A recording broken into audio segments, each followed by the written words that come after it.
This is the story of Zhi Mu, which is the Chinese name for the plant Anemarrhena, and it means no mother. And some of the theories behind this is because they say the mother root of this extraordinary plant that is native to China, Mongolia, Korea, Japan, it grows on the steppes, right? It's a nice kind of grassy looking plant.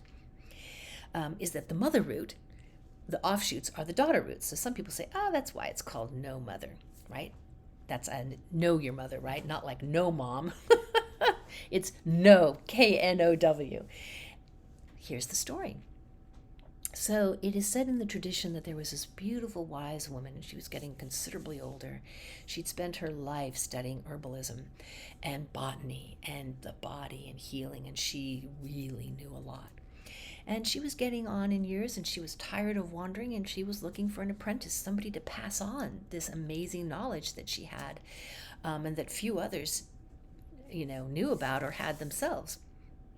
Well, she started putting out the word. I'm looking for an apprentice, and in exchange, I want somebody that will treat me like their mother.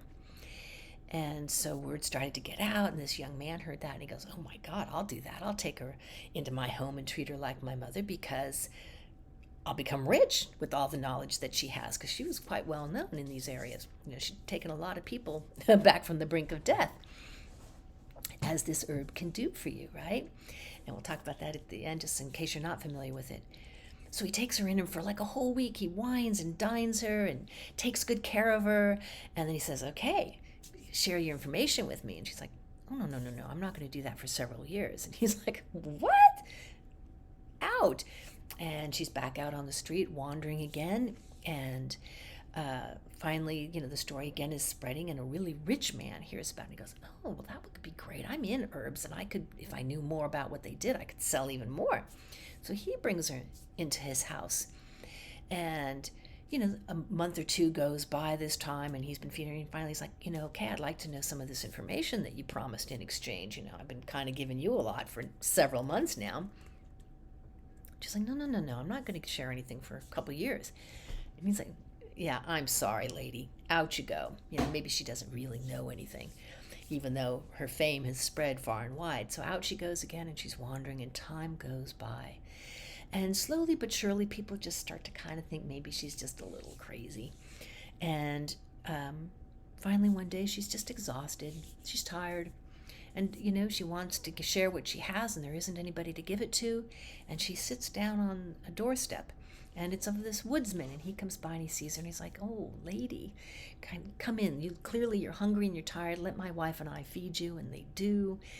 And they just really enjoy her, and they let her stay a night, and then they feed her the next night. And this kind of goes on for a little while. And finally one night, the husband and wife look at each other and they go, we should just ask her to stay.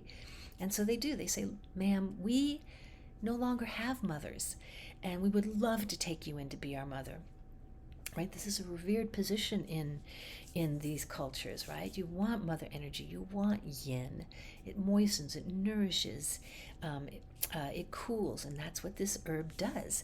And they invite her in, and she agrees to stay, and time goes by, and they're feeding her and looking after her. And one day they're out on a picnic, and they're out on the steps, and she looks over and she says, you see that plant? And they're like, yeah. She goes, well, if you dig up the roots and dry it, it will help fight respiratory, heat, fire, dryness, cool, dry coughs.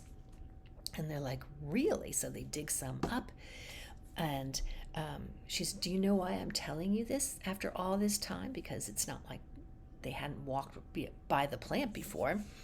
And the huntsman says, well, because maybe you trust us to not abuse the information. We'll be careful with it. We'll use it rightly. We won't harm anybody with it. And she's like, exactly. And because they had truly taken care of her without asking for anything, right? This is an environmental story. And the wife asks, well, what's the name of this plant? And the old woman looks and she goes, it's never had a name, but you can now call it No Mother. And so this is a story of how important these plants are to our environment, but how important they are to our bodies. It brings mother energy in. It's cooling. It's moistening. It generates fluid, so it's used for serious viral infections. bronchitis, chronic, pneumonia, tuberculosis, cholera, typhoid, right? It's used in many, many formulas, over 300 in traditional Chinese medicine, because diabetes, hot, dry, very thirsty conditions, menopausal symptoms. So this is one you want to know more about. Go check out our website at White Rabbit Institute of Healing to find out more about it, and to find out how to use it in recipes and more about the kinds of conditions that it can be used for. Check out our Healing Herb Health session on Anemarrhena, an herb you may not have known before, but is Zhi Mu in Chinese and means no mother. This is an herb that heals.